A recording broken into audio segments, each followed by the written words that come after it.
Muito bem, meus caros, muito bem. Espero que vocês tenham aí passado um ótimo final de semana. Tá? Bom, eu terminei os áudios da semana passada falando aí a respeito dos escritores que acreditam que o texto, para ser moderno, para ser contemporâneo, ele precisa necessariamente ser confuso. Bom, você vai ouvir as justificativas para esse tipo de literatura, né? E elas são realmente esdrúxulas, né?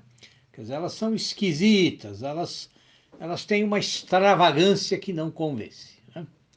A justificativa usada por esses escritores, né? Desde a época do Manifesto Futurista, do Marinetti, né? É de que a linguagem precisa expressar aquilo que é a sua época. A literatura precisa expressar o seu tempo. Né? Ou seja, o escritor precisa ser, em alguma medida, um representante daquilo que é o seu mundo, daquilo que é a sua realidade. Tá? Então, numa época em que a máquina, né, em que a tecnologia acelerou os movimentos, acelerou a própria vida, né, que é o caso lá do Manifesto Futurista, então a linguagem precisa necessariamente expressar essa velocidade. Tá? É como se nós disséssemos que, sei lá eu, vamos pensar num exemplo, quer dizer, numa época como a nossa, né, em que, bom, as redes sociais se multiplicam, né, dando voz aí a milhões e milhões de pessoas que de outra forma jamais seriam ouvidas, né? Bom, e que na verdade continuam sem ser ouvidas, né?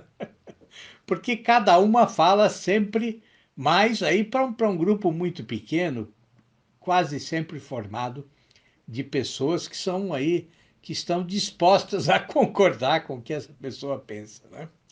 Bom, é como se a gente dissesse que num mundo assim, né, das redes sociais, em que todos acham que têm voz, em que todos acham que podem ser ouvidos, em que todos acham, acreditam que a sua opinião tem alguma importância, num mundo assim, a literatura deveria expressar essa multidão de vozes de alguma forma. Tá? Então, poderiam surgir escritores, né?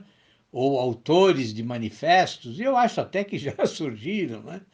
Dizendo que, bom, a partir de agora, a criação literária, se quiser ser verdadeiramente autêntica, ela deve expressar aí uma multidão de vozes, né? Ou seja, deve ser escrita, sei lá eu, por centenas ou por milhares de pessoas, né? Seria o mesmo que dizer que, por exemplo, quer dizer, a ideia de uma autoria única desapareceu. Né? Então, nesse caso, o que seria o romance, né? Ou o que seria o poema dessa era ultramoderna que nós vivemos, né? Dessa era transmoderna, né? Das redes sociais. Tá? Quer dizer, vamos imaginar um exemplo. Né?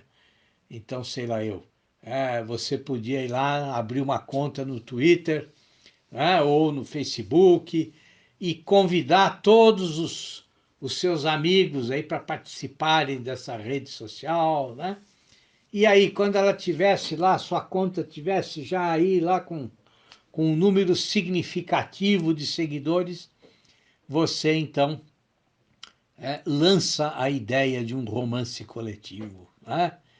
E expõe lá um primeiro post com o início da história ou com o início do poema e avisa que, bom, quando chegar lá aos 20 mil posts, a conta vai ser encerrada, as contribuições de todos serão reunidas na ordem em que elas surgiram e tudo vai ser publicado como um livro único de autoria múltipla. Né? Isso tudo porque, afinal, a literatura precisa corresponder ao seu tempo.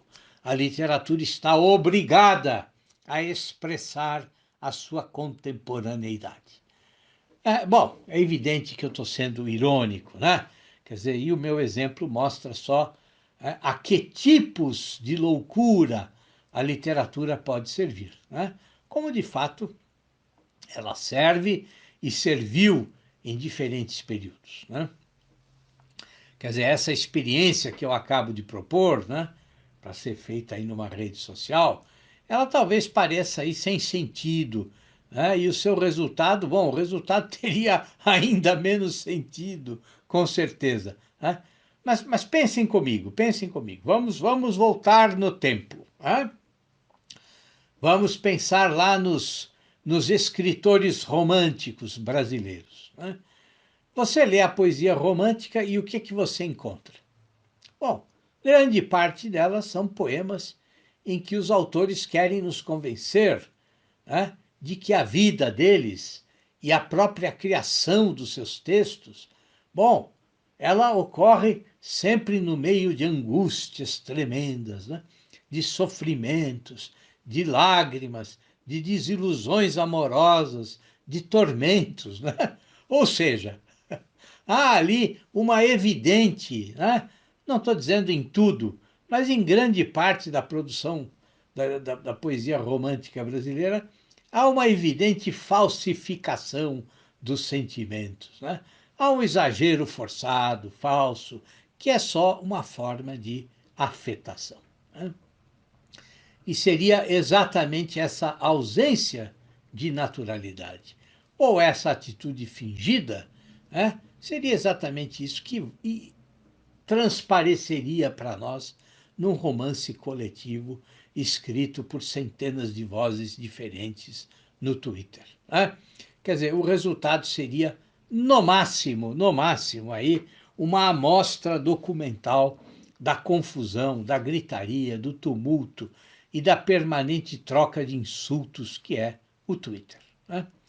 Quer dizer, é por esse motivo que um escritor, como, por exemplo, o Álvares de Azevedo, né, percebendo a artificialidade que é sempre ter de afetar dramas interiores, né, dramas que nem sempre existem, né, é por isso que ele vai e compõe poemas em que ele vai ironizar, ele vai zombar da estética romântica.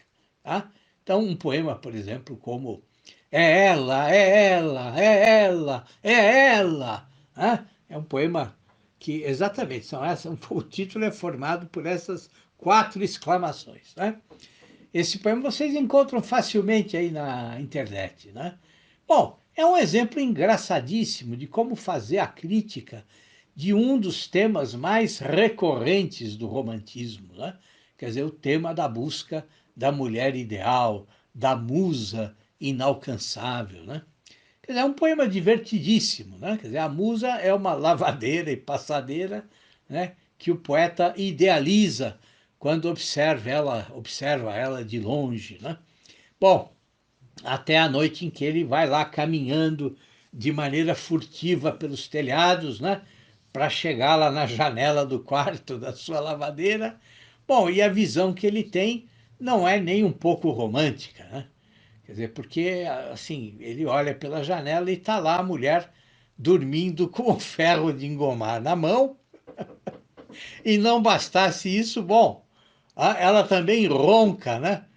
Bom, e o susto que ele toma é tão grande que ele cai do telhado. Né? Outro exemplo maravilhoso do Álvares de Azevedo é o poema Namoro a Cavalo, né? Quer dizer, você encontra também aí na internet com facilidade. Né? Bom, nesse poema, então, ali, quer dizer, a coisa é mais escrachada ainda, né? Quer dizer, verso a verso, o Álvares de Azevedo vai destruindo toda a temática da estética romântica. Tá? Bom, então agora vamos fazer um exercício de.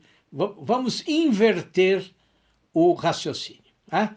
Vamos pensar sob outra perspectiva. Quer dizer, o que seria escrever sem precisar obedecer a essas e a outras falsificações. Né? Quer dizer, o que seria escrever sem afetação, sem fingimento? Né? Quer dizer, vejam, sempre que você, quando vai escrever, você se sente obrigado a obedecer a uma pré-determinação temática ou formal, né?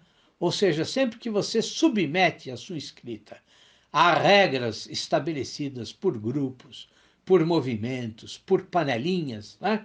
Bom, o que você está fazendo, na verdade? Assim, em primeiro lugar, você está desprezando o principal prazer da escrita, que é exatamente o trabalho com a linguagem. Né? O trabalho para que a linguagem expresse o que você realmente quer dizer. Né? O trabalho para que a linguagem não seja uma falsificação, mas explicite, torne visível o que você quer efetivamente expressar. Né?